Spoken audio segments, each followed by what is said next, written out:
It was only to forestall all such senseless assessment that Sri Ramakrishna not only married but had his wedded wife in the days of a youth by his side at Dakshineshwar. When the state of divine madness in him became normal after he had the holy vision of the Divine Mother, he lived together with his wife, directly feeling the manifestation of Divine Mother in her, worshipped her as the Mahavidya, the divine Shodashi, and then offered himself to her as the divine. He lived together with her continuously for 8 months, sharing even the same bed. He himself went sometimes to Kamarpukur and sometimes to Jairambati to visit the house of his father in law and spent there a month or two for the training of his wife and for her mental peace and happiness.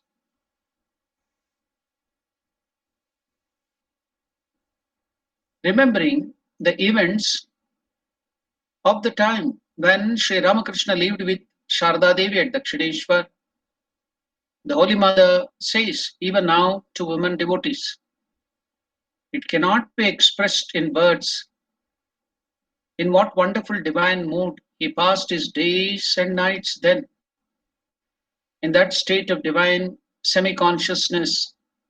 What strange and wonderful words he spoke, and with what flow sometimes he laughed, sometimes he wept, and sometimes was quite motionless in ecstasy. That was how he passed whole nights. What a wonderful presence and what an ecstasy. The whole of my body would tremble to see that. And I wish the night might soon come to an end. I did not then understand anything of ecstasy. One night, when I saw that his ecstasy did not come to an end, I was frightened and wept and sent for her there. He came and went on repeating the Lord's name in his ears. When after a long time he regained normal consciousness, then when he came to know of my suffering, anxiety, and fear, he himself taught me how, in particular kinds of ecstasies, particular names and mantras of God were to be repeated into his ears. After that, I did not feel so much frightened. He would return to normal consciousness when those names and mantras were uttered into his ears. A long time passed that way, and when one day he asked me to go to bed separately in the music room, Nahabat, as he had come to know that I had no sleep in the nights and remained in suspense, watching when and what kind of ecstasy he might have. The supremely revered Holy Mother says that the master taught her then all domestic matters such as how to place the wick in the lamp, how to assess the nature of each member of the household, how to behave with each of them, and how to behave when she went to the house of someone else. Sri Ramakrishna taught her also devotional exercises, the reciting of the names and glories of God, meditation, samadhi, and even the knowledge of Brahman. O men, rearing family, how many of you teach your own wives this way? How many of you can have devotion to your wives, respect and love for them all your lives this way, even if for some reason or other the very contemptible physical relationship comes to an end forthwith?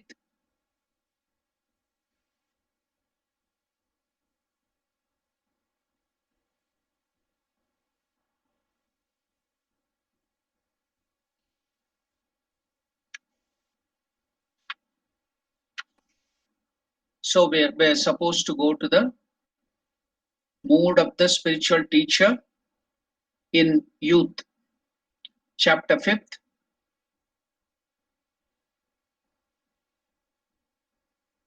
Shardanandaji Maharaj has quoted Bhagavad Gita, 25th verse of the 7th chapter.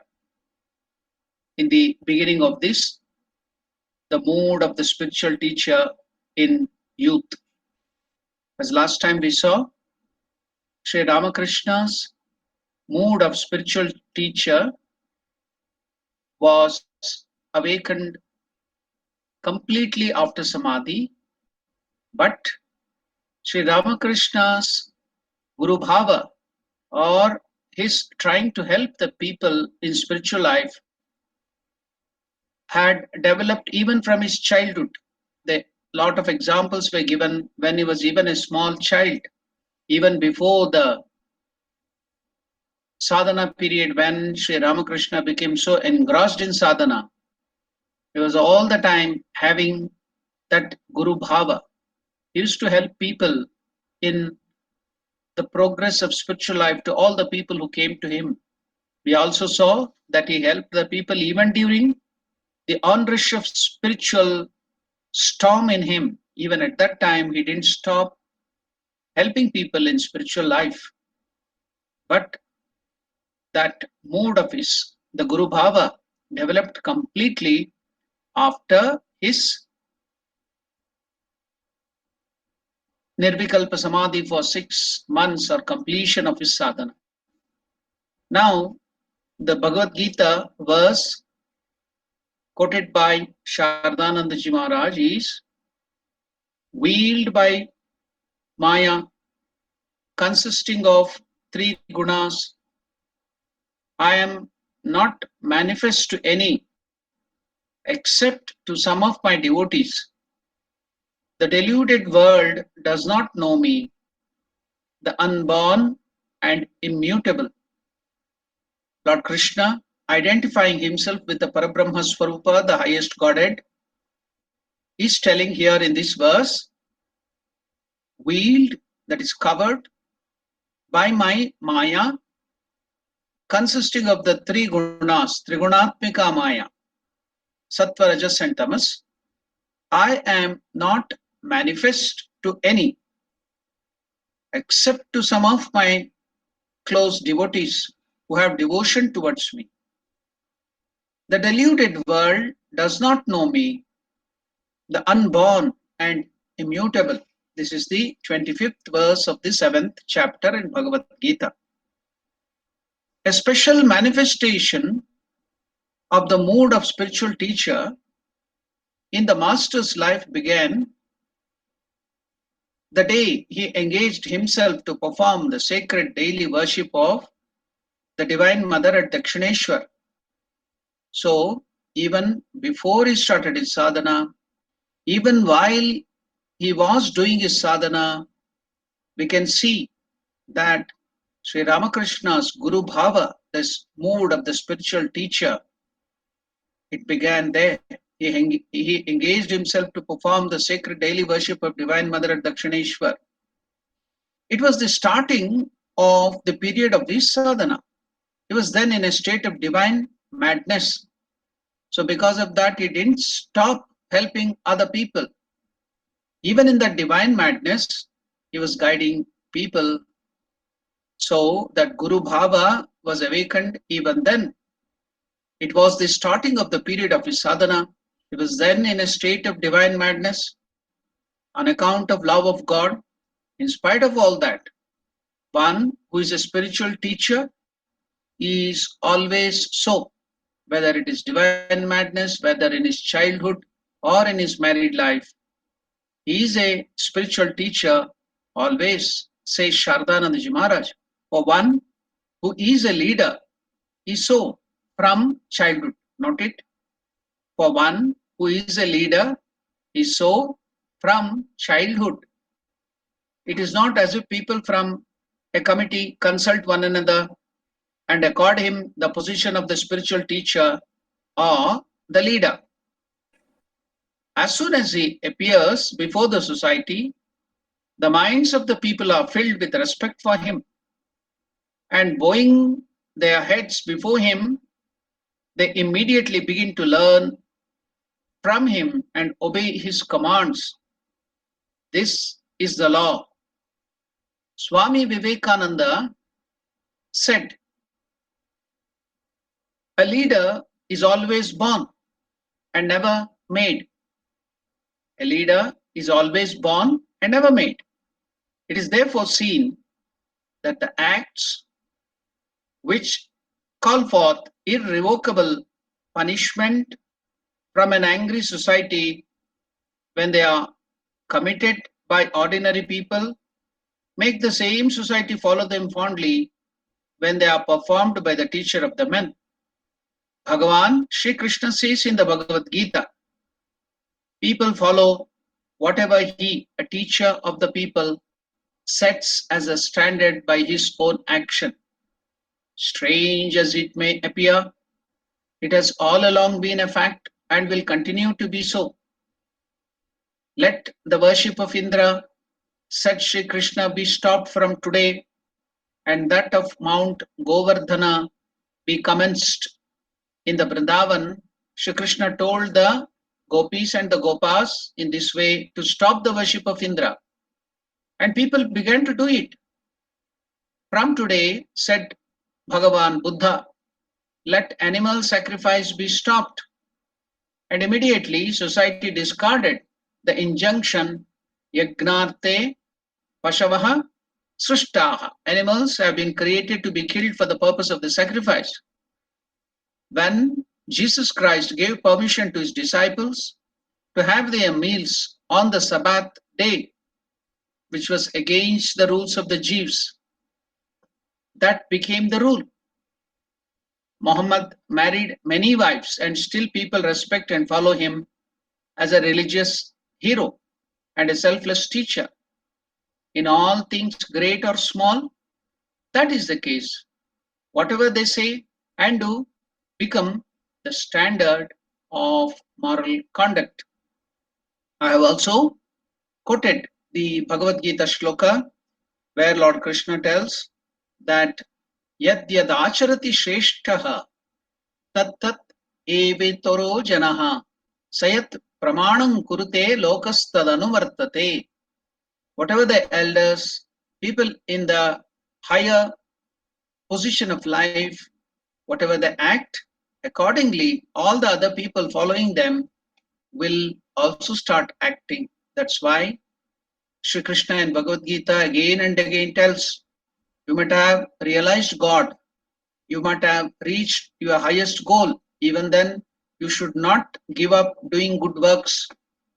You should not give up doing good to the world. You should not stop doing your duties, even though you are beyond duties now after realization. God, he gives the example of Janaka and many other people, even after realizing the highest, they were doing their duties. We all know that Janaka Maharaja, he was a king, he was a Brahmagnani, though he was the first to go to the field with the plow and then start the agricultural work, so that all the people in the society looking at him would also think, yes, we should also work like our king. So that was the goal. Now we can see, we have already said, Shardanandaji Maharaj is telling why that happens. The limited self, the I of the world teachers, is completely destroyed for all time, and its place is occupied by the universal I, which is the origin of all thoughts and beings. It is the nature of that I to seek the good of the many.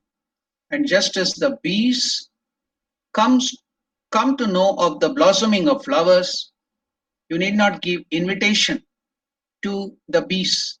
When the lotus or the flowers blossom, nobody gives any invitation to the bees. They come without any invitation.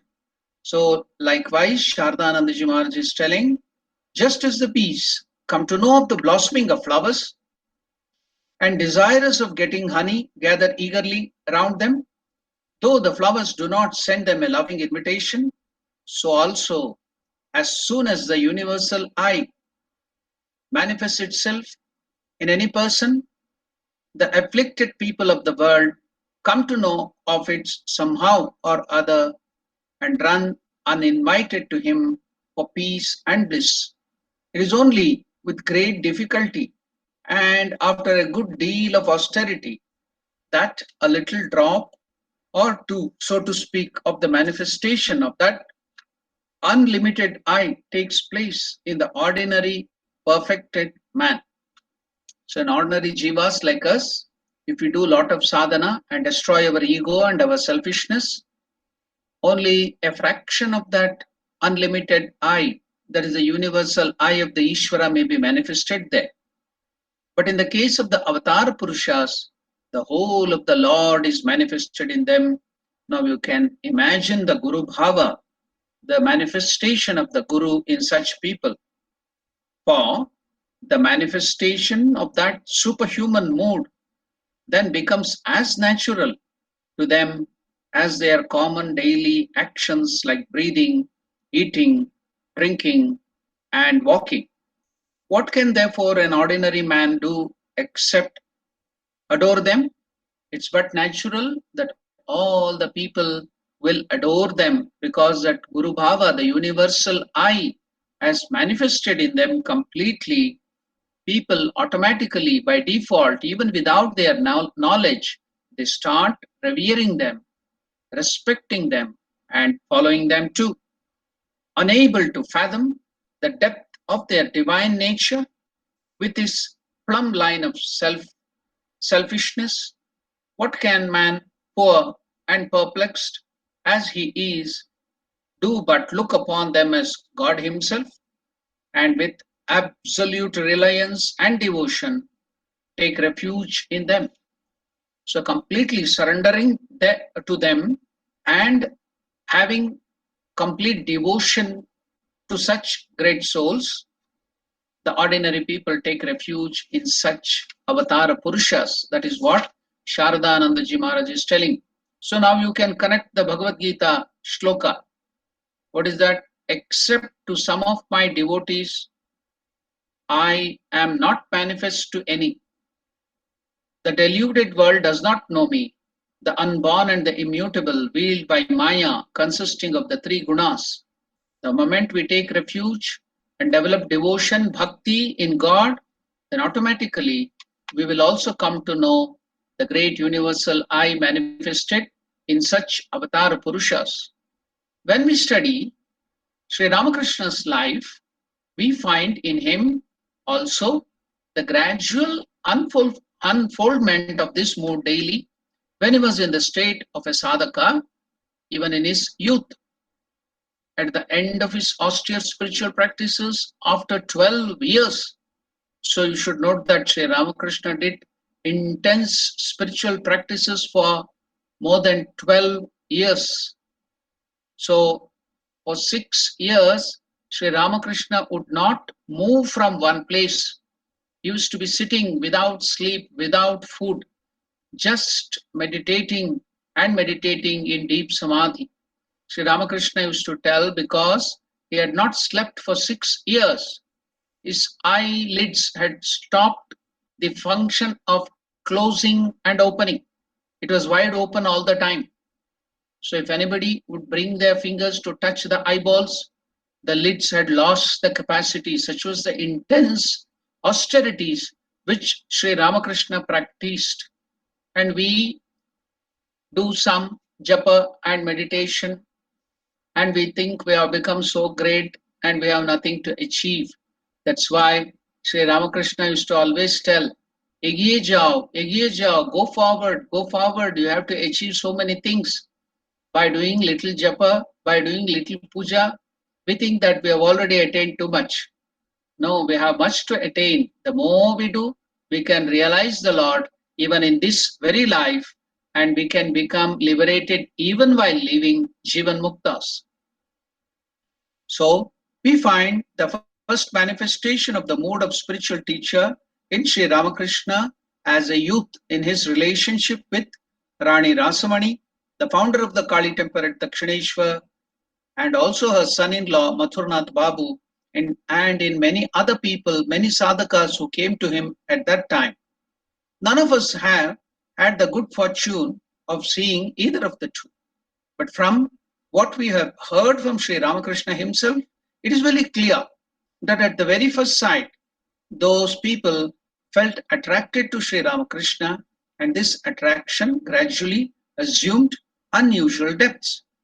It will perhaps appear to our minds to be a fairy tale instead of a fact, to be told that persons of their status, means Rani Rasamani was the queen, and she was so much revered from by the British people at that time. She was so rich. She commanded the respect of so many people. And Mathurnath was also highly educated, and he had a status, and he was the owner of such a big estate. And yet they had so much of devotion to Sri Ramakrishna.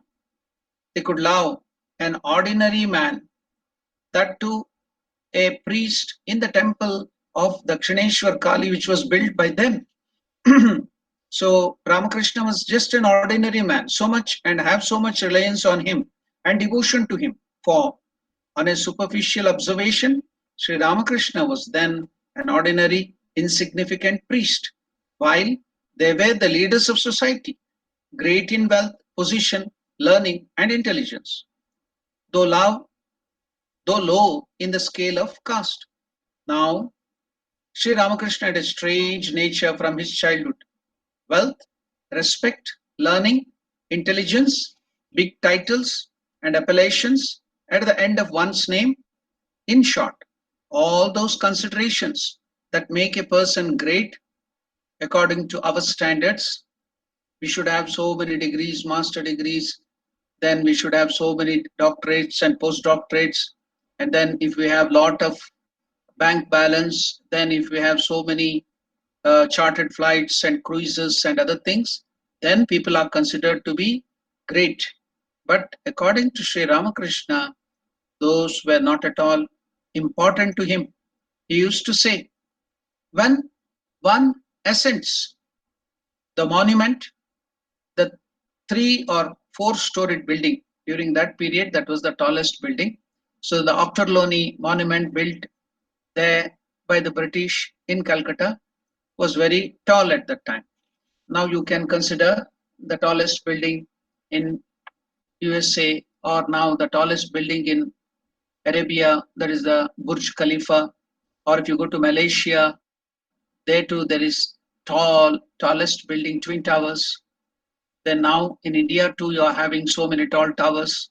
If you go to the top of that towers, or to the top of the hillock or a big hill or a mountain, when one ascends that top place, the tall trees and the grass growing low on the ground all look alike. When you go to the top of that building or the mountain, below all the trees, human being, big vehicles, they all look alike. We also find that from his childhood, Sri Ramakrishna's mind generally dwelt on such a high plane that to his view, from the summit of the spiritual elevation of truth and love of God, these differences of pride, then so many degrees in front and behind our names, money, status, everything, all these things which considers from the external point of view a man great, all these differences in wealth, status, learning, etc., on account of which we get puffed up with pride and feel that the vast earth appears to be but a saucer, all that paled into absolute insignificance and ceased to be noticed even by Sri Ramakrishna. It was also found that before Sri Ramakrishna undertook anything, it would always discriminate and arrive at a definite conclusion by deep thinking as to why a thing should be done. Let us now take the example of one great saint in Andhra Pradesh. His name was Tyagaraja. He was such a great devotee of Lord Ramachandra. They tell he was the avatara of Vibhishana. So his devotion to Rama was unparalleled, and he used to compose such beautiful devotional songs on Ramachandra and Mother Sita.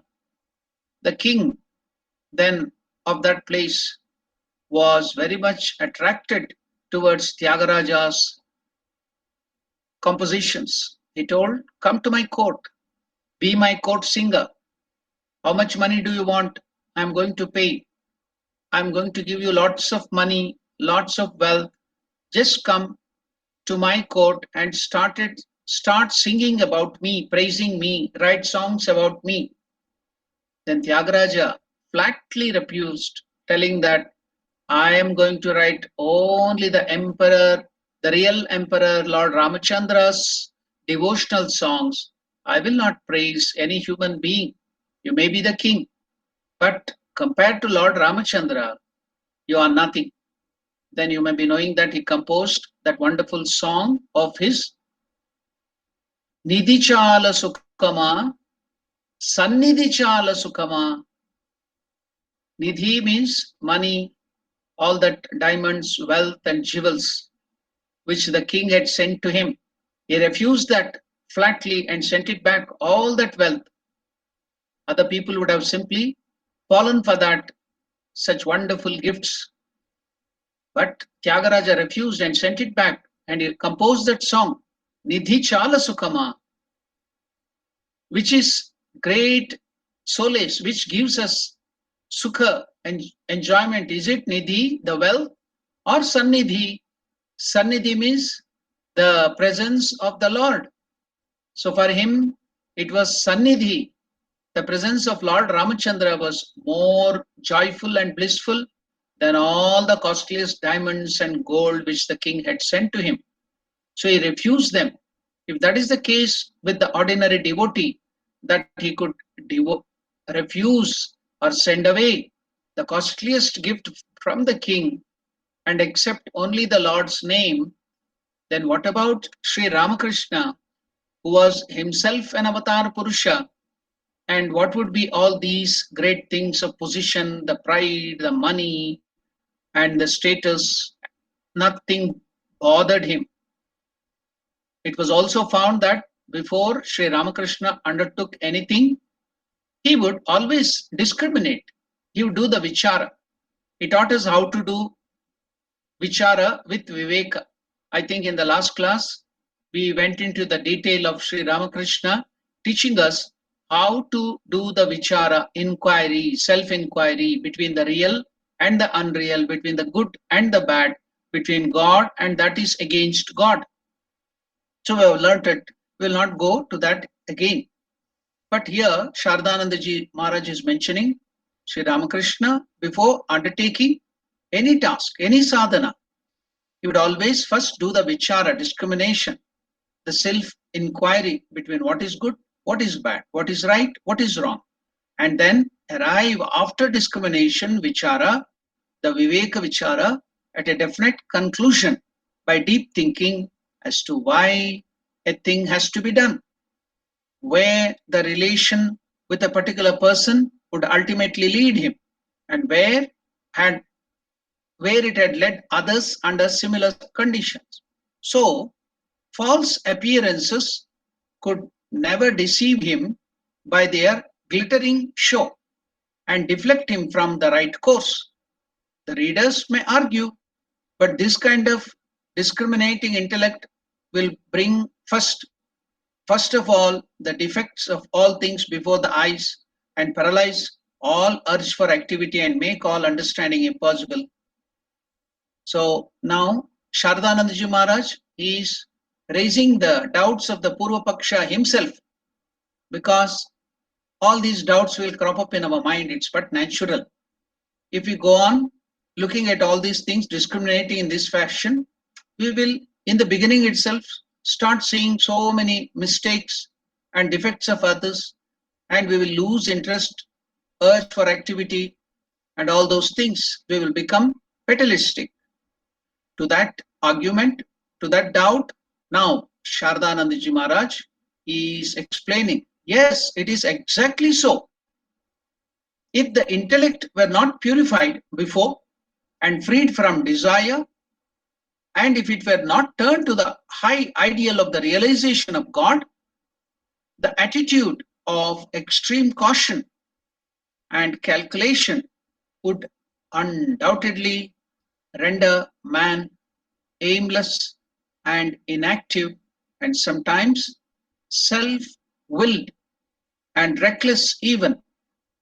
If, on the contrary, the intellect has attained to the required degree of refinement that it has become purified in outlook and aspiration, it can do this probing and assessment of defects without any detriment to its capacity for energetic actions and quick progress along the path to realization of God. Therefore, Shardanandaji Maharaj is quoting Lord Krishna from the Bhagavad Gita. Therefore, Sri Krishna in the Gita, that is the 13th chapter, 9th verse. The 9th verse in the 13th chapter has asked only men of such faith and devotion to find out the painful evils inherent in birth, death, decrepitude, and disease, and thereby attain dispassion. So, Shri Krishna in the Bhagavad Gita, the 9th verse of the 13th chapter, has asked only men of such faith, here men and women, only such people of high faith and devotion to find out the painful evil inherent in birth, in death, in decrepitude and disease, and thereby attain dispassion, vairagya. So it is not for the common people who have lot of disease, a lot of what do you call the wishes and desires to enjoy this world for sense gratification. It is not told to them. Only people who have purified themselves with such faith and devotion. So for them, Lord Krishna tells. Otherwise, if you have so much of desires, if you have so much of wishes in your heart to enjoy this world, then you will all see only defects and defects, and you cannot go forward. You will not get dispassion. So you may bring in so many excuses. That's why now Shardanandaji is quoting this Bhagavad Gita verse. Let us observe how well developed was that faculty of finding the hollowness of the worldly things in Sri Ramakrishna's character from his childhood. When put to school, when he was made to join the Sanskrit toll, at that time there was no English education. I think during the birth of Sri Ramakrishna, 1836, the British introduced English education to train Indians to be their clerks and slaves to do their work. So the British started the English education in 1836. So it had not spread far and wide like now in India. So in the villages, there were the Gurukulas, the tolls and other things. At that time, they had to study Sanskrit and the numbers and the multiplication tables and Vedas and all such things. When Sri Ramakrishna was a child, that was the education, that was the literacy. So when his brother put him to the school, Ramakrishna was very well happy to go to the school and mix with the children of his age. But he would not go for the higher studies of the Vedas and the Sanskrit. The reason, let us see why. Let us observe how well developed was that faculty of finding the hollowness of worldly things in the master's character from his childhood. When put to school, he was quick in understanding. He started thinking, he started discrimination, he started with dispassion how the people who have got all this education, how are they behaving in the society? How are they now going forward in their life? He started observing all those people who had such education. Has it done them any good? Has it turned their mind towards the higher things? Or has it turned their mind only towards the enjoyment? Let us watch how Sri Ramakrishna is discriminating now, doing the vichara. He started observing, he told, we see vultures. The vultures fly very high. We know how high the vultures can fly. But where is the sight of the vulture? The vulture will be always looking down to the earth. Though it is flying very high, the vulture will be looking down to the earth if there is any animal carcass or the dead body rotting for it to eat. It wants the dead body or the rotting dead body to eat, though it is flying very high. But where is the sight of that bird? It is on the dead bodies on the ground.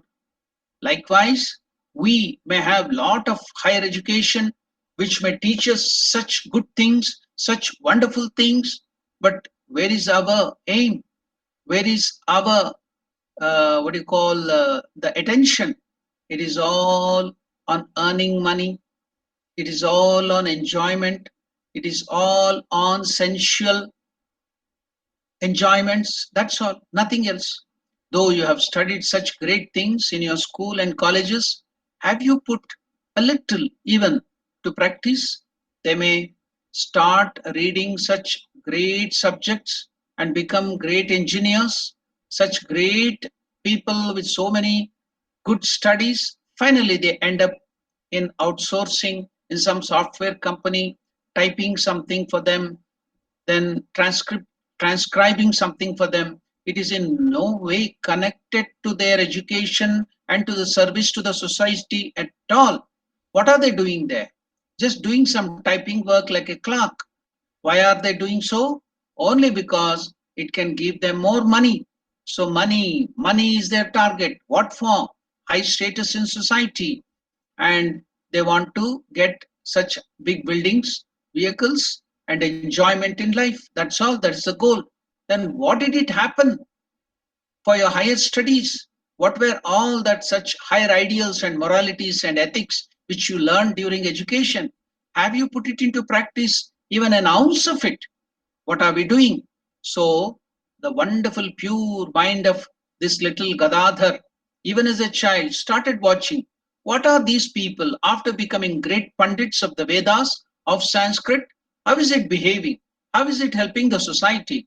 How are they helping the other people? Do they have kindness? Do they have such great values? Not at all. Their mind is only to running towards bundling, plantain, some coins, and some rice given during puja. After learning so much of Sanskrit, Jyotishya, after learning so much of Vedanta, what do? They will do the work of the priest, they will do the work either of the Shraddha, that is the death ceremony, or during the marriage ceremony and other ceremonies, and their mind will be only towards how much presents and gifts and money, the slippers, the pair of slippers, the umbrellas, and whatever the gift I get, and how to sell them and make money. That is the only goal. So, which Ramakrishna, as a small child, was watching how these educated people behaved. Let us see, let us go through the life of Sri Ramakrishna, where Shardanandaji Maharaj is taking us. Let us observe how well developed was the faculty of finding the hollowness of worldly things in Sri Ramakrishna's character from his childhood. When put into school, he was quick in understanding the hollowness of the so called education. He felt no attraction for such titles as Tarkalankara. After reading so much of Sanskrit and Vedas and Vedanta and Jyotishya, they may get such wonderful appellations. Just like today, I think some years back when they used to go to England, they would get FRCS, MA, PhD in England and London, so many other things. Nowadays, some other things will be put in front of your name, after your name. All those things can be seen in the outer world. So why do they put all those names? So that they may get high dowry during the marriage. They can get hefty sums of money and property. So some people were showing, just like these brides or bridegrooms are for sales, just like the buffalo when it is being sold, because it gives more milk, and the bullocks can work very hard. So they will put the rate on their ears. They will stamp the rate. This is so much of thousands of rupees. This is so much of 100 millions of rupees. So like that, buffaloes and bullocks being what do you call prized. Likewise, the men with more education are prized to get more dowry, more gifts during marriage, and that is used for only that. What is the use of such education? Finally, it is only for getting more dowry and going to some other foreign country and serving the people there. What happened to your serving your countrymen? What happened to your serving the society? Everything is forgotten. So the boy Gadadhar is looking at all those Tarkalankara or Vidya Vagisha and so many other great, what do you call, appellations, the awards given to the great scholars. And he found out that these big Tarka Vagishas and Nyaya Chandra Chuda, Nyaya Chanchus, so were dancing attendants at the door of the rich people, parading their learning by long quotations from Nyaya and Vedanta only for the bundling of rice and plantain. That is for their mere livelihood. So, to present day, it can be told it is for mere breadwinning. So, it is only breadwinning education. We, as young children, used to go to see the show of the snake charmers every Sunday in the villages and other places at the corner of the circle or somewhere where people can gather. The snake charmers, the local circus people that would be called Dombarata and snake charmers, they used to come and they used to show their all the talents, magic show, and varieties of snake. After all that is done, I would see that snake charmer, the leader, would lift up his shirt upwards and show his stomach and beat on the stomach 2 or 3 times. And he used to, because most of them would be Musalmans, and he used to tell, a papi pet ka sawal. Why are we doing all these things? He used to beat at the stomach like this and tell papi pet ka. This papi means the sinful, pet means stomach. So this just all this is done only to feed this sinful stomach. What is the difference between that snake charmer and us after getting so much of wonderful, what do you call, the degrees and master degrees? Finally, what are we using? The same thing. Papi Petka Saval only we are using. Are we using all those things for higher things to serve the society, to serve the poor? Never. We are also using it only for earning money, nothing else. So the boy Gadadhar, even at that young age, could see all this fallacy of such great educated people. They would have studied Nyaya, Vedanta, and other things only for bundling of rice and plantain. They used to dance attendance. They used to go plead at those rich people and kings to show off their great degrees and master degrees and show off their all, what do you call that, greatness. Why? Only to get some money, bundling of rice and plantain. That is for their mere livelihood. Even though married, he was not at all attracted by worldly pleasures and amusement, but found out instead the evils in committing oneself once for all to the worldly life, characterized by the pursuit of ephemeral and ignoble values and of wealth for meeting one's ever increasing wants. The experience of how money could secure all desirable things of life did not induce Sri Ramakrishna to devote himself heart and soul to the earning of that money, but on the contrary, made him only aware of its limitation, namely its utter futility in helping one attain the highest goal of life, that is self realization or realization of the truth or God realization. What is the goal of arts? Realization of the truth. What is the goal of commerce? Finding truth. What is the goal of science?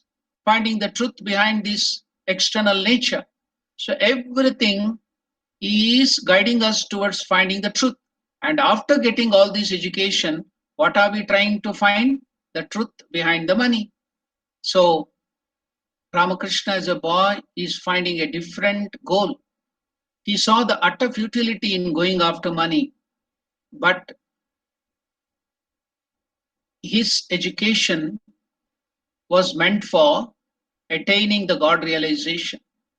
What does Bhagavata tell?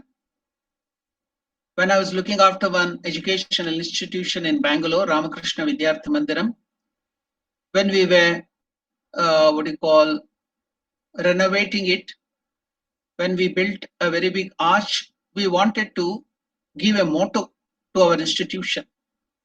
So I went and asked revered Harshanandaji Maharaj, what can be the motto?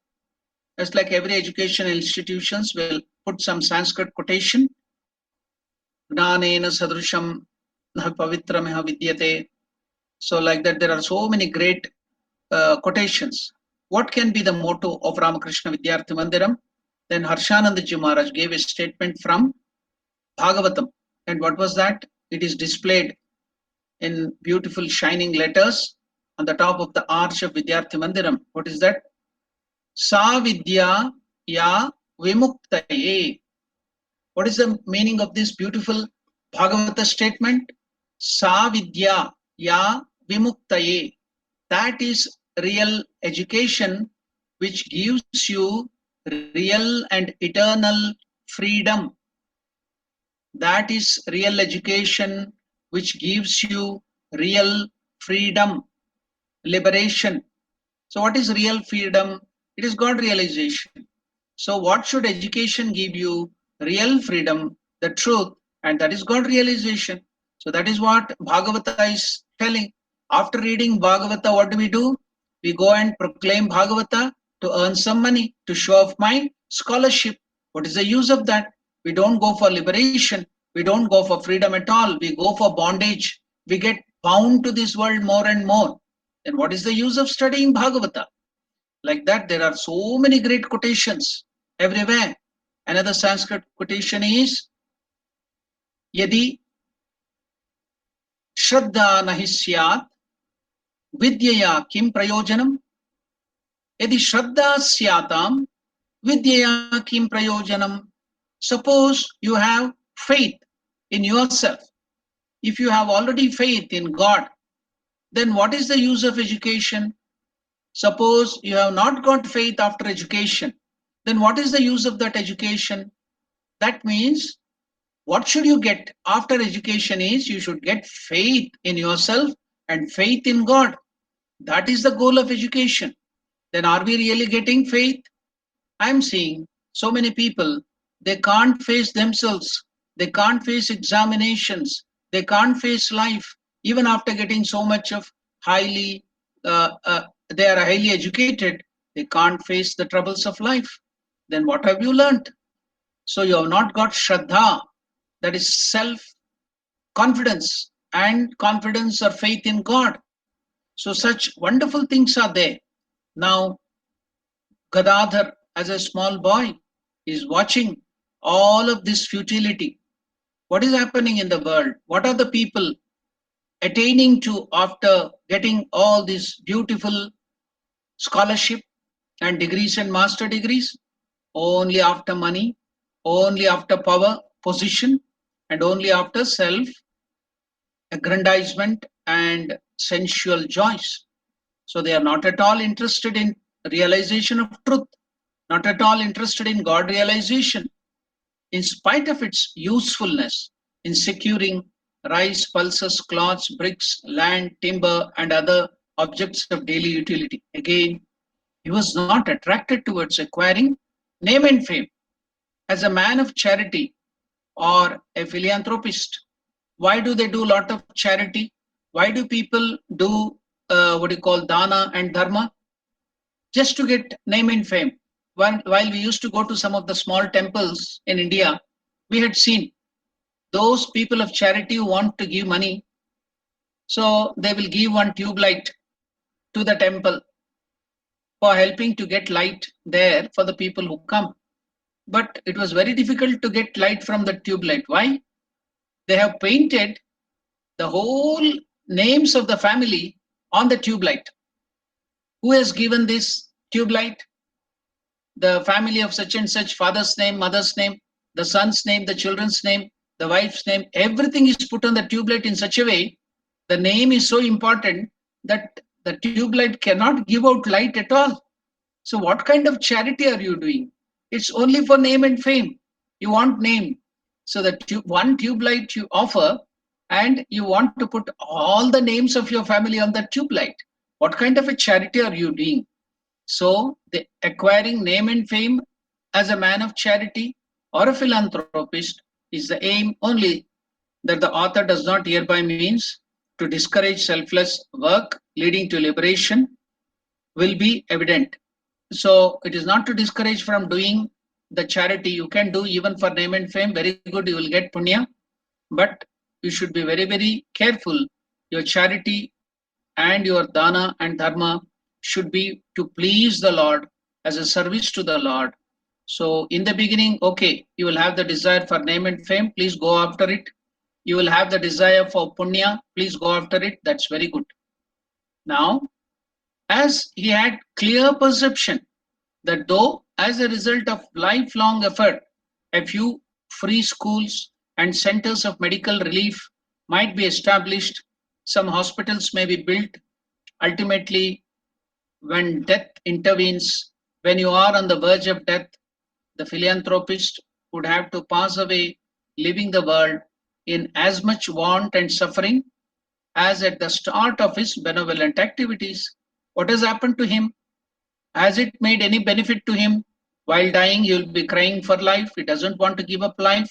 What has happened? Even in spite of all the charity, could he overcome death? Could he overcome fear of death?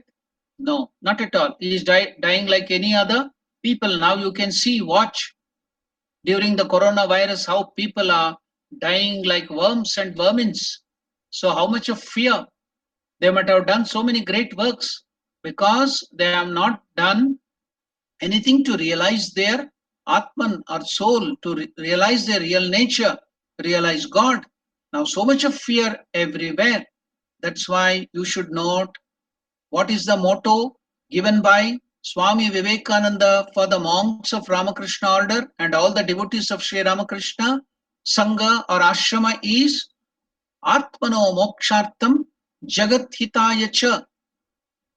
You should be doing all these charity, all the work to develop the world, the society, service to the society, not for getting name and fame, not for getting punya, but for your Atma Sakshatkara. That's why the Atma Sakshatkara, knowing your own self, realizing God, realizing yourself is very, very important. Your selfishness to develop yourself as well as the world, it should go hand in hand. So it is the highest selfishness. What is that? Unselfishness, doing good to the world, is the highest selfishness because it will lead you to God realization. So God realization, Atma Sakshatkara, to know yourself, should be the highest goal to do good to the world. So Atmano Mokshattam. So for your own liberation, what should you do? Jagat Hitaya Cha. It should go hand in hand together.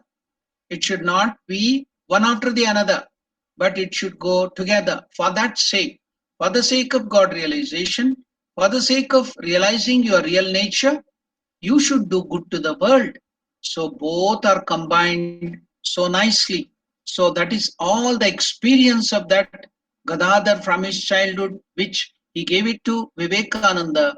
Vivekananda has created this motto for us. He has observed with that vichara from his childhood, seeing this society, studying this society, how people are going forward, what is the result they are getting.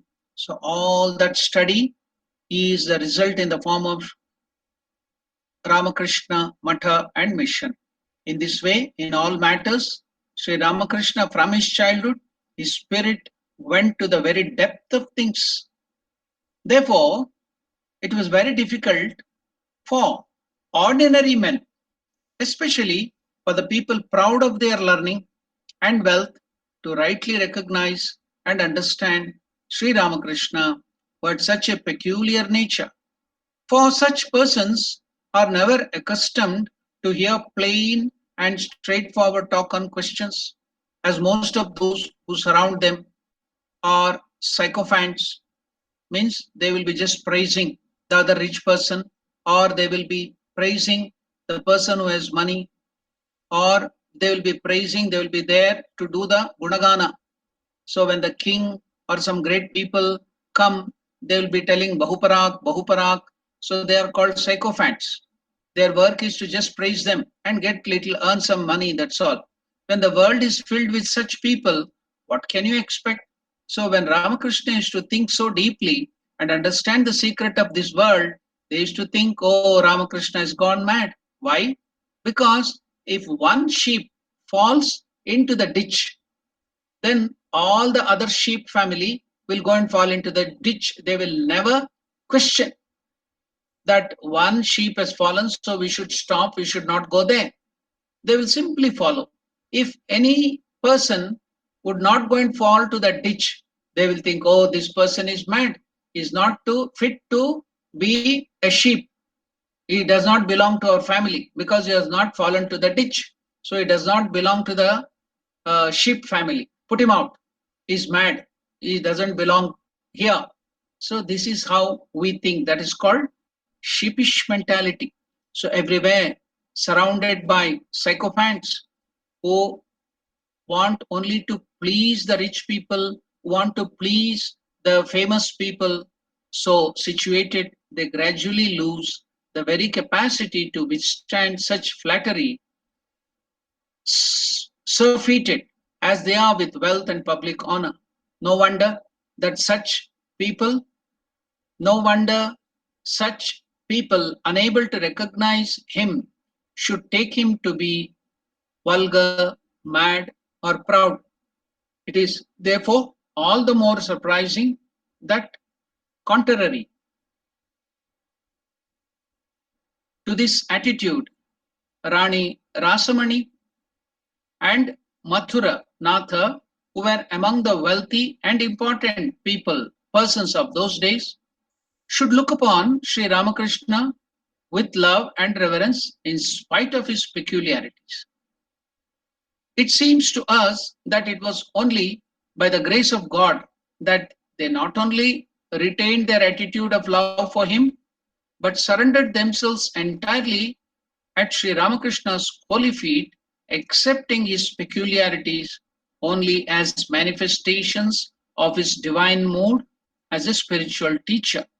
Otherwise, it would not have been easy for Rani Rasamani and Mathurnath Babu to give up egoism and pride of wealth and contract a love for the master at first sight, devotion to him and serve him at the first sight, and maintain and develop it to the last, to the surprising degree, in spite of his queer behavior and conservative habits.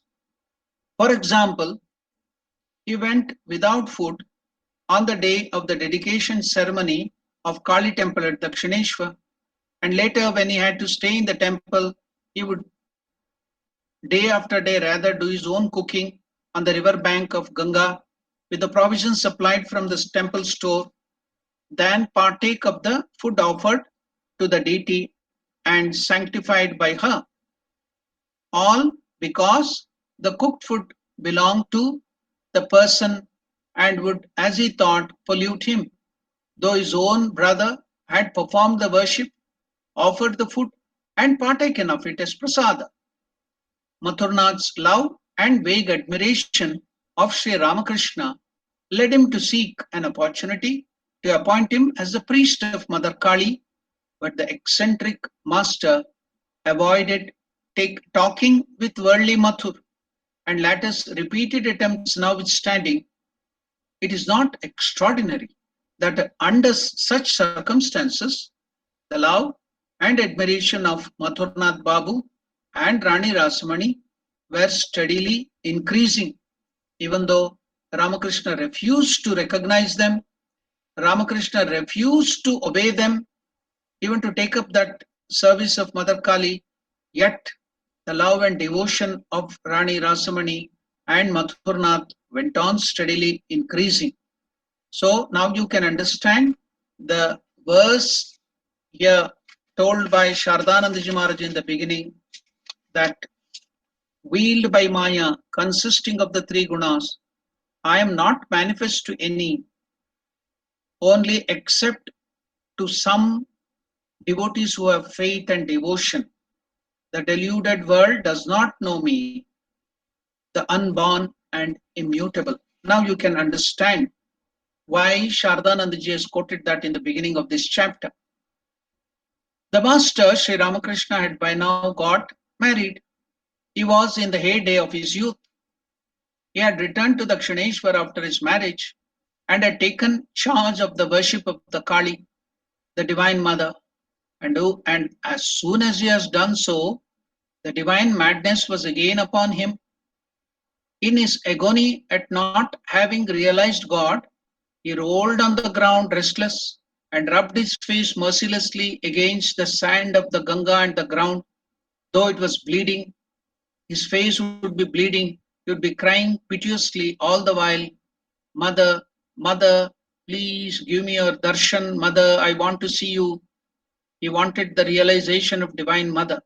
People would gather around him in multitudes and in sympathy would say, Ah, the poor man, this poor youth or the boy must be suffering from a terrible colic, stomachache, maybe suffering from stomach pain. Nothing else can make one so restless. Or some others would think that the boy's mother might have died, his biological mother might have died. So out of pain, he's crying so much. So they felt sympathy for him. Sometimes Sri Ramakrishna became motionless at the time of worship, placing all the flowers for worship on his own head. And again, sometimes, like one mad, he went on singing for a long time the songs composed by great sadhakas like Ramaprasada and other great sadhakas. Kamalakanta. At other times, however, when he was somewhat in the normal mood, he behaved with all as he should. But when meditating on the Divine Mother, such ecstasies would manifest in him not once or twice, but very often, not in a mild form, but with such overwhelming intensity that he would have no consciousness of the surroundings, nor hear anybody's words, nor reply to anybody. But even during those times, people felt very often the exquisite beauty of his divine nature. For even then, if anybody requested him to sing a song or two on Divine Mother, he would begin immediately to sing in his exquisitely sweet voice and filled with the spirit of the song, lose himself in it. So even in the divine madness, he never gave up guiding people. He never gave up that Guru Bhava. He was helping other people, aspirants who were interested to go forward in spiritual life.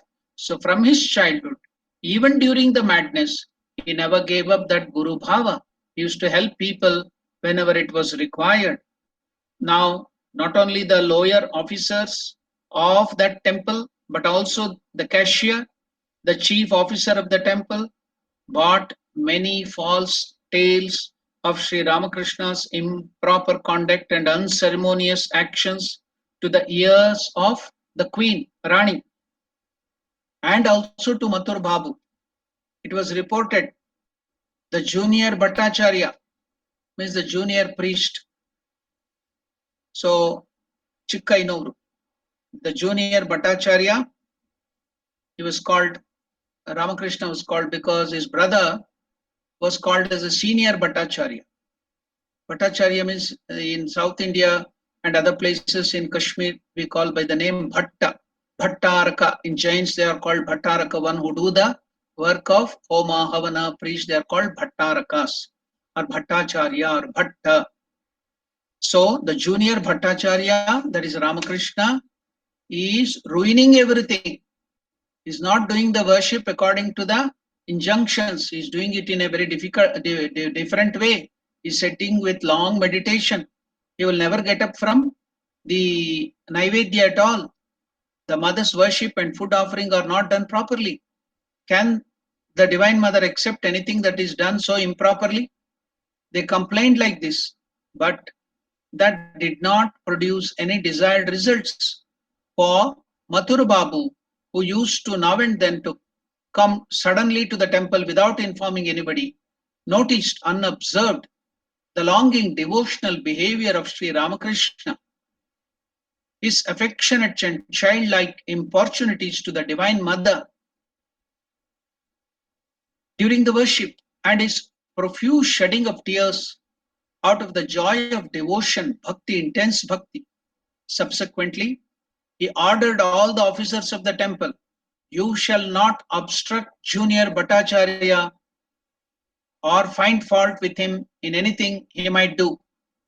You should only inform me first and then act as I order. Do not find fault or do not stop him in any way. Let him do whatever he wants. If you see something, come and inform me. Nothing should be taken into your hands." That was the command of Mathur Babu. Rani Rasamani also, whenever she came from time to time to the temple, became charmed with the floral decoration, the way Sri Ramakrishna decorated Divine Mother with the flowers and everything, with the floral decoration of the Mother, and with the songs about her names and her glory sung by Sri Ramakrishna in his exquisitely sweet voice. So on such occasions, she would call the junior Bhattacharya to her and request him to sing her a few songs. Now you should compare the great writer of Gospel of Sri Ramakrishna, Mahendranath Gupta, and Holy Mother, and other people have heard so many great singers, and they used to compare. Narendra, who would become the world famous Swami Vivekananda, was trained in all sorts of classical music. He knew Drupad style of singing, the oldest form of, just like our Carnatic music, another North Indian oldest form is Drupadanga, from which all the North Indian, the Khyal, Paddhati, Tungri, Tappa, all these things have come. The North Indian classical music have originated from this Drupad.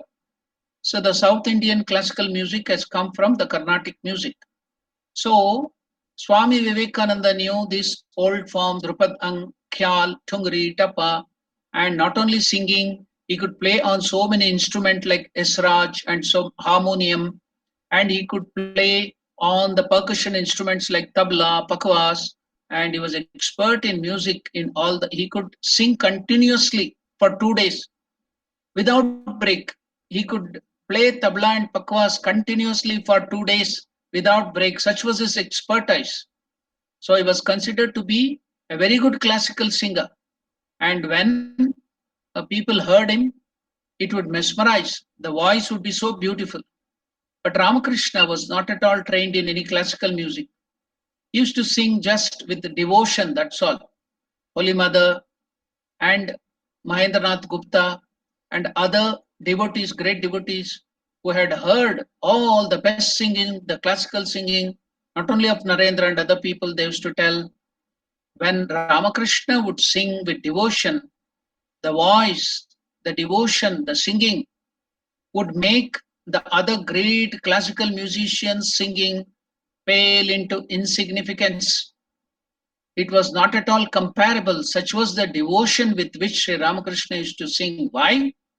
Because it doesn't have any classical touch, but it is filled with devotion.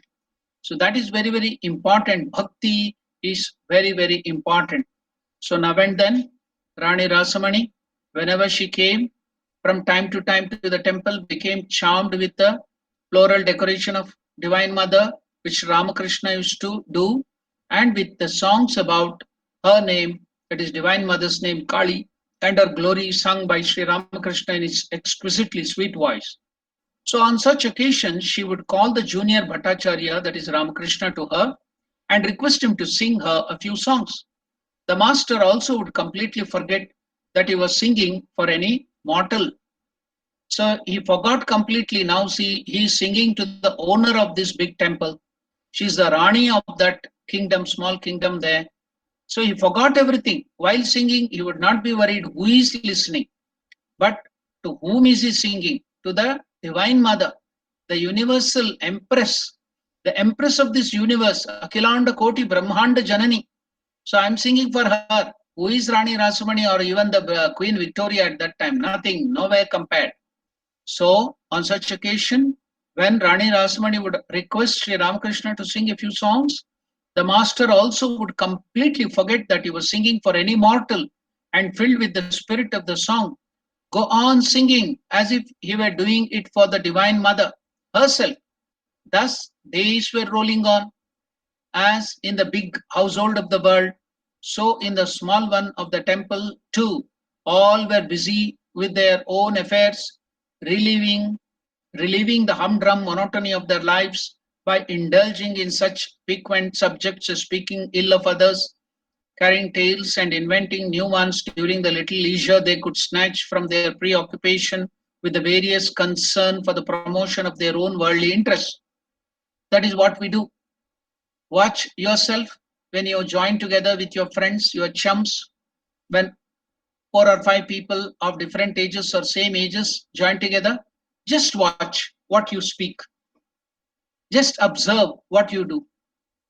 If you observe, you'll see 99% of the time it will be paraninda, paracharcha.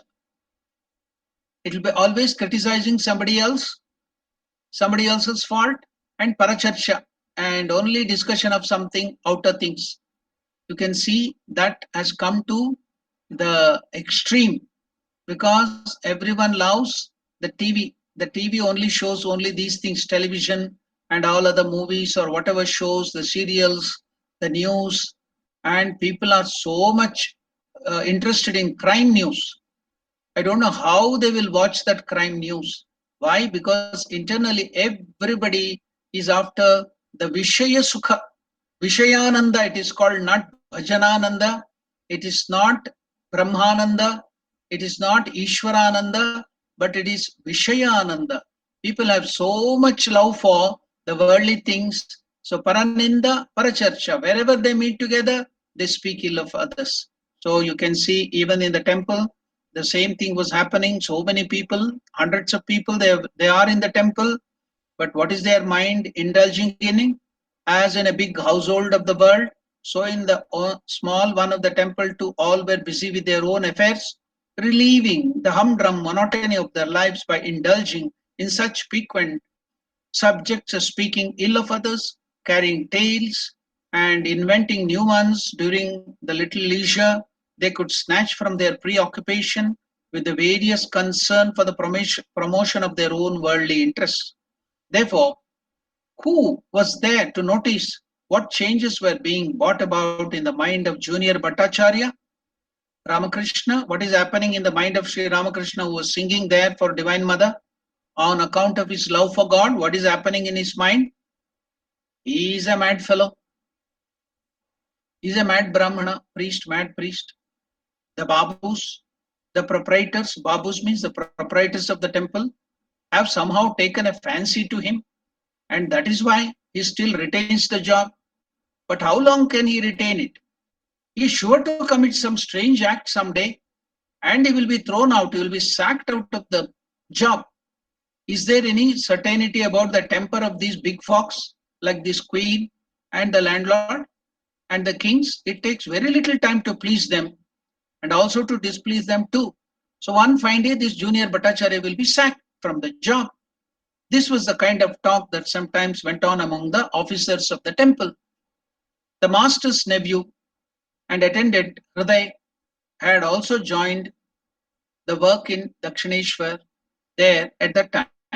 One day, Rani Rasamani had come to the temple. All the officers were very busy because when the owner or the manager comes, I think all the workers in the factory or in the office will become very alert and they will do more work. They'll be showing as if they are very, very sincere. They'll be working very hard. When the manager or the supervisor or the owner goes away, then they have the same lazy self. Then they will be sleeping in their posts or doing some other work, some other playing on the mobile, playing on their so many other things. So they will waste their time. But now the owners have come, all the officers are very, very busy. So the masters was also there. Rani Rasamani had come to the temple. All the officers were very busy. Even the shikas were that day attending to their duty very carefully. Even people, lazy people who do not work at all, they just go on idling their times. The shirkas, they shift the work. So they were also doing their duty very carefully. Why? Because Rani Rasamani and Mathur Babu have come there. After taking her bath in the Ganga, the Rani went to the Kali temple. The worship and the decoration of the divine Kali were by then finished. Rani Rasamani saluted the divine mother and sat down on a seat near the holy image within the temple, within that sanctum, to perform her daily worship. She saw the junior Bhattacharya, that is Ramakrishna, near and requested him to sing Divine Mother's name. The master also sat down near Rani Rasamani and filled with devotional emotions. You should also know that at this time, Ramakrishna was in divine madness. He was doing that sadhana intensely. So many times it was not easy for him to perform the worship too. But whenever a time came to teach the people as Guru, he would guide them, he would be helping them, everybody to go towards God. So many sadhakas came to meet him at that time. Now, Rani Rasamani also asked him to sing, and now Ramakrishna heeded. He sat down near Rani and, filled with devotional emotion, began to sing the song of Ramaprasada, Kamalakanta, and other mystics. Rani Rasamani was listening to these songs while performing worship and japa. This went on for some time when the master suddenly, who was singing the Divine Mother's song, suddenly stopped, annoyed, and he stopped singing and sharply exclaimed in a harsh tone, "That thought alone, that thought even here, you are thinking of the court and your legal practices even here in the temple, instead of meditating on Mother, instead of thinking of the Divine Mother, even sitting in the sanctum, doing your japa and meditation. And while I am singing the Divine Mother's song, your mind is thinking of the court, your mind is thinking of the legal thing happening in the court and all other cases. Even here, the same thought, that thought alone, that thought even here." Saying so, Ramakrishna immediately struck the tender person of Rani Rasamani with the palm of his hand. So Sri Ramakrishna, was it that Guru Bhava? What does the Guru do? Shiksha. The Guru is famous for Shiksha. Is the training, the disciplining. That is the Guru's work. Now Ramakrishna slapped her cheeks, Rani Rasamani's cheeks. So that thought alone, that thought even here. Saying so, immediately Ramakrishna struck the tender person of Rani Rasamani with the palm of his hand. The master was in that very mood, the Guru Bhava, now in which a father becomes angry and punishes his child on seeing something wrong in his conduct. But who would understand that? Who would understand Ramakrishna's Guru Bhava, that is guiding Rani towards spiritual life, higher spiritual life? How can the worldly people understand that? All the officers, all the guards, all the attendants, the lady attendants who had come with Rani Rasamani, who would be waiting there to do even the smallest command of Rani and Mathur Babu, who were all waiting there. They all saw this. All the officers of the temple, the women attendants of the Rani, they started shouting. They started raising a hue and cry. The gatekeeper ran hastily to catch hold of Sri Ramakrishna, wondering what the noise within the temple was due to. The officers came there out of curiosity. But those who were the main cause of this noise, that is Sri Ramakrishna and Rani Rasamani, they were the cause of all this noise. Those who were the main cause of this noise, the master and Rani Rasamani, were both calm and tranquil, without taking any notice of the noise and of the officers running hither and thither. The master was calm, quiet, and serenely poised in the self, in his own Atman, in his own bliss, with a charming smile playing on his lips. was smiling, he was laughing, he was tranquil. As for the Rani, who got the punishment, a slap on her cheeks, finding on self analysis, she was also a great lady. She started doing the self analysis. So, finding on self analysis that she had been thinking about the result of a particular case pending in the law court at that time, instead of meditating on the Universal Mother, she was at first a little embarrassed and next repentant and serious. Again, wondering. She started wondering, how could Sri Ramakrishna know what is happening in my mind, what I am thinking? How could Sri Ramakrishna understand that I was thinking of the court and the lawsuit? So that surprised Rani Rasmani. First, she was embarrassed, but next, she was repentant and serious and started wondering, how could Sri Ramakrishna know her thought? The Rani felt also an element of surprise in her mind, brought suddenly to her senses by the noise made by the officers and the women attendants around her. All were ready there to punish Ramakrishna because the Rani has been hit by Ramakrishna. So they are waiting, even a small command, they will come and punish Sri Ramakrishna. So, brought suddenly to her senses by the noise made by the officers, she apprehended that there was possibility of some great injury being inflicted on innocent Sri Ramakrishna by these mean-minded people. So they will be waiting to show off to the Rani that I am more great, I am more great. I am here to serve you, I am here to serve you. So given a chance now, they will show their action on Sri Ramakrishna to please the Rani. So Rani could understand now about the mean-minded people there around her. She therefore commanded them. The Rani commanded them in a serious mood. Bhattacharya is not at all to be blamed. Do not blame the Bhattacharya. Do not touch him. Nothing should be done to him. He is innocent. I am at fault. Bhattacharya is not at all to be blamed. Do not find fault with him. Later, Mathur heard the whole story from Rani and approved of the conduct of Rani Rasamani, approved of her order. Now, some of the officers of the temple became very, very disappointed. What a chance, we missed a chance. But what could they do? They thought, what business have we with the affairs of these big people? They remained quiet. What can they do? While pursuing this account, the reader will perhaps think, what a strange mood. What a strange mood of the spiritual teacher is this. What a manifestation of the Guru Bhava, strange Guru Bhava, the spiritual teacher. So many people may be wondering, no, during the madness of that sadhana, Ramakrishna would not be a spiritual teacher. He was just concentrating on his sadhana. How can he think of all these things? No.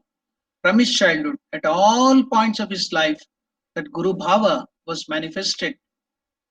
So, what a queer manifestation if should end in assaulting people. I remember one humorous joke about this incident. And what happened?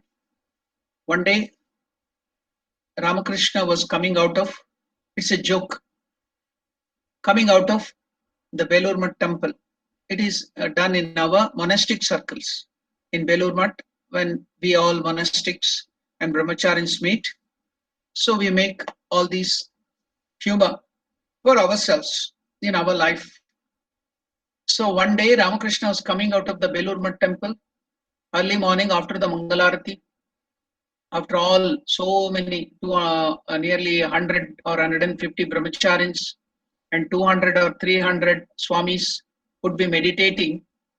After the early morning 3:45 or 3:30 Mangalarati, all the monks will be sitting in the temple. More than 100, 150 brahmacharis and 300 monks, they will be sitting and meditating. So Ramakrishna was coming out of the temple after the meditation. Then one sadhu who had finished the meditation was coming out. He saw Ramakrishna that his hand was paining. It had swollen. Ramakrishna's hand, the palm had got swollen. It had become big, like some bhajia, bonda, or something like that. Then that Swami asked Ramakrishna, "What happened, Master? Why is your hand swollen like this?" Ramakrishna told, "See, that day Rani Rasmani was thinking only of lawsuit. Now all these 300 people were not meditating properly. They were thinking something else. So I started slapping everybody. My hand got swollen. That is the reason my hand got swollen." So if Ramakrishna sees our meditation, how much slapping are we going to get? We do not know. So that is the joke we make about our meditation. How much less concentration do we have? Then Ramakrishna may get his hand swollen by slapping our cheeks. So that is the joke we do amongst our monastic circle. That apart, we shall see. Now, the question arises, what kind of the Guru Bhava spiritual teacher is this? What a queer manifestation. If it should end in assaulting people, we reply, read the religious history of the world, and you will see such events recorded in the lives of great religious teachers of the world. Remember the event in the life of Sri Chaitanya Mahaprabhu, of his bringing the Kazi to his senses and of his transmitting devotion to Acharya Advaita. He transferred his devotion to Acharya Advaita, his chief disciple Acharya Advaita, by beating him. Think and you will find that such incidents were not lacking in the life of Jesus Christ also. Surrounded by his disciples, Jesus came to visit the temple of Jehovah at Jerusalem and to offer worship and sacrifice, etc. there in the temple of Jehovah in Jerusalem. The Jewish mind undoubtedly felt the same pure and wonderful devotion at the time of visiting the temple at Jerusalem as the Hindus do in visiting the holy places like Kashi, that is Varanasi, Vrindavana, Puri, Jagannath, and other centers of pilgrimage. Over and above that, the mind of Jesus Christ was then in Bhava Mukha, so at a very high state, completely filled with love of God. He ran to have the direct vision of the deity as soon as he saw the temple from a distance. Many people were there outside the temple, at the gate, and in the courtyard, variously busy in worldly affairs such as earning money, deceiving other peoples, etc., doing their sales, trying to earn money from the devotees, regardless of whether the pilgrims had the vision of the deity or not. They were not bothered about the devotees who had come to the temple, whether they had the deity, whether the vision of the deity or they had peace of mind. They were not bothered. Their aim was only to fleece the devotees, asking for money and business. So the temple priests were attentive only to their pursuit of extracting a little more money out of them, and the shopkeepers and others were all much given to considering how could they gain a little more than usual by selling animals for sacrifice, flowers, and other accessories of worship. Who felt the necessity of thinking that the temple, nothing of these things, however, attracted the attention of Jesus Christ, who was filled with spiritual emotions, going straight into the temple and having the vision of the deity. He was besides himself with joy to see he was within oneself as the life of one's life and self of oneself. He began to feel that the temple and all the persons and things in it were more than his own, for it was on coming here that he was blessed with the vision of the source and solace of his life. When, however, on coming down again to the ordinary level of consciousness, the mind was looking for the manifestation of that inner mode in the persons and other things and the things outside, he found, Jesus Christ found, that everything was the very opposite there. That no one was engaged in service of God, the solace of one's life, but on the contrary, all were given to the enjoyment of lust and gold. His heart was then filled with despair and sorrow. Then Jesus Christ thought, what is this? Why don't you do whatever you like, all this business and earning money outside in the world? Why do you do here in the temple? Why attend to all these worldly affairs here, where there is a special manifestation of God, instead of thinking of Him while you are here and doing away with your worldly anguish? Why have you got into worldliness here too? Thinking thus, he was seized with divine anger, and he assumed a terrible appearance. And with a cane in hand, he drove off all the shopkeepers and others out of the temple by force. Having got a momentary awakening of the Spirit from his words, they also went out without offering any resistance whatsoever, thinking that they had been indeed committing misdeeds. The men who were steeped in worldliness and could not be awakened by words got the awakening on being flogged. Jesus hit them with that cane. He flogged them, and they all went out. Neither were they angry, nor did they dare harm him in any way. In the life of Sri Krishna, also many events of this nature are found. Many an evil-minded persons who came to confront him with bad intention were elevated to spiritual heights on being punished by Lord Krishna. They then sang hymns of praise to him as the divine Lord himself. Again, extremely earthbound souls who went to harm Sri Krishna got perplexed and stupefied by his words and laughter. Enough now of these incidences from the Puranas and other religious stories. This event of Sri Ramakrishna chastising Rani Rasamani described above is a bright example of the way in which he, under the impulsion of the divine power manifested as the spiritual teacher, used to lose his individuality and teach and behave towards others.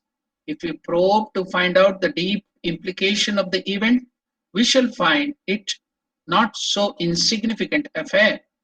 What a gulf of difference existed between the two persons involved in it. On the one hand, the insignificant temple priest receiving a very, very small salary, and on the other side, Rani Rasamani, whose wealth, status, wisdom, fortitude, courage, and strength of character astounded the cream of Calcutta citizenry of those times. One is led to believe that such a poor Brahmana would find it difficult even to approach her, or if he could somehow do so, he would seek an opportunity to please her by flattery and such other methods, and would consider himself blessed if he succeeded. But what actually happened was quite the contrary. The poor Brahmana did not merely protest against her wrong action, but inflicted public punishment on her person. Looking at the incident from Sri Ramakrishna's side, it seems to be a matter for no little surprise for the Ranis too. It is equally surprising that anger, egoism, and idea of punishment did not cross her mind in spite of the apparent objectionable behavior of Sri Ramakrishna. Now, because it's already we have crossed our time, we'll stop the discussion here and continue it tomorrow morning. So we will read whatever we have already heard, read it again and again, meditate on that Guru Bhava, and also that wonderful way of discriminating and bringing dispassion, vairagya to the worldly things and love of God. Let us all try to get that love of God by reading the life of Sri Ramakrishna. Now we will dedicate our time to question and answer and clearing the doubts if you have any. If you have any doubts, if you have any questions, you can ask now.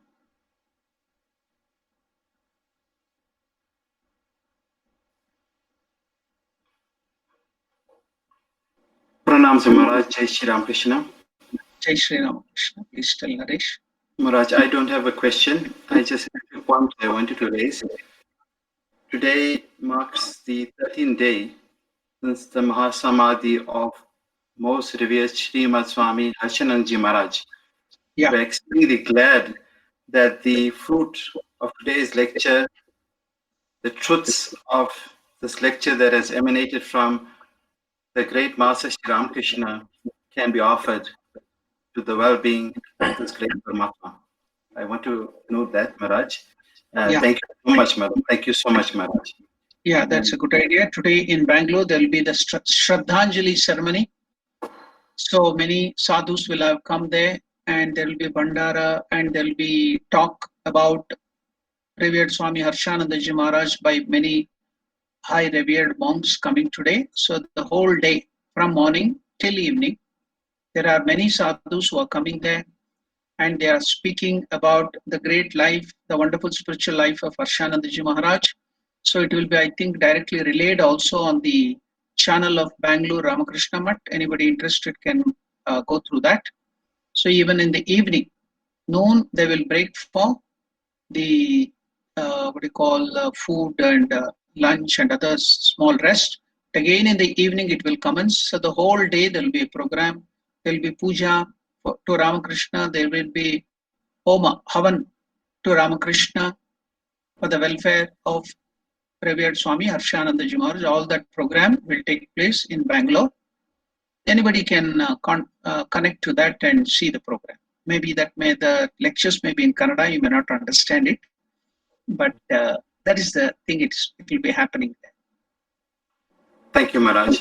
Maharaj, the second point I wanted to note to the devotees on this call, the Ramakrishna family, is that today we do have Mr. Colin Chetty online, and we just want to note that our dear brother Colin, a very sincere devotee, initiated by most revered Srimad Swami Gautamanaji Maharaj, is unwell. He has been hospitalized, and we are all praying for his well-being. We encourage you to pray for his well-being as well. Thank you. Jai Shri Ramakrishna. Yes, sincere prayer, unselfish prayer will immediately give the results. So all of us will pray for the speedy recovery of Colin Chetty, who is our devotee, who is regularly attending this class and is initiated. He's on the class today. Yeah, I see him. I talked to him yesterday also. Thank you, Swamiji. Thank you all. Colin Shetty ji. Thank you, Colin Shetty ji. I am in my hospital bed, but I have to listen to Swamiji and this revered class. It's wonderful and inspiring, all of these lectures, and I encourage everybody to listen in to this. Thank you, Swamiji. Thank you, Colin Shetty ji. So any other question, any other doubts? Otherwise, we shall conclude today's session with a closing prayer.